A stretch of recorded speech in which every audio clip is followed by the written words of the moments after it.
নমস্কার, আজকে আবার নিয়ে আসলাম বাটা মাছের ঝোল। আজকে দুপুরবেলা রান্না করছি বাটা মাছ। দেখো, হলুদ লবণ দিয়ে মাখানো বাটা মাছ, একদম সিম্পল। এত গরমে হালকা রান্না খাওয়া ভালো। আমি দেখো শুধু পেঁয়াজ বাটা দিয়ে করব, আলু টমেটো দিয়ে আর বড়ি দিয়ে। তো এখানে কেটে নিয়েছি আলু, লঙ্কা আর পেঁয়াজ, টমেটোও আছে সাথে। তেলটা গরম বসাবো, এই তেল গরম হচ্ছে, এর সাথে আমি মাছটা ভেজে নেব।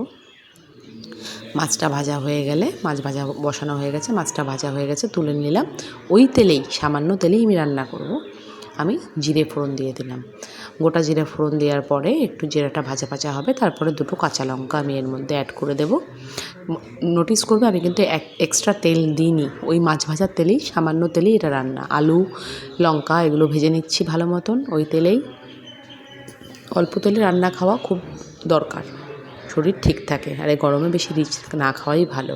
তো আলু ভাজা হয়ে গেল, আমি পেঁয়াজটা গ্রেট করে রাখা ছিল, পেঁয়াজটা দিয়ে দিলাম। পেঁয়াজটা হালকা লাল লাল ভাজা হয়ে গেলে আমি এখানে একে একে একটুখানি হলুদের গুঁড়ো, জিরের গুঁড়ো অ্যাড করলাম, টমেটোটা অ্যাড করলাম।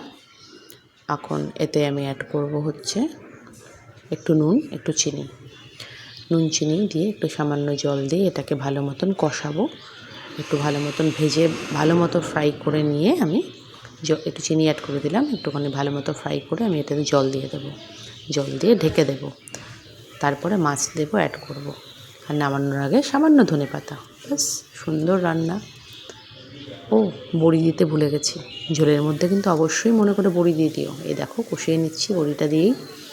বড়ি দিয়ে কষানোর পরে আমি মাছটা অ্যাড করে দিলাম ঝোলের মধ্যে।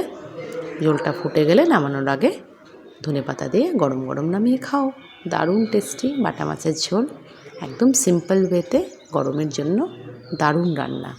গরম ভাতে লেবু চিপে এই মাছ দিয়ে ভাত খেলে আহা, মনটা জুড়িয়ে যাবে একেবারে। সবাই টাটা।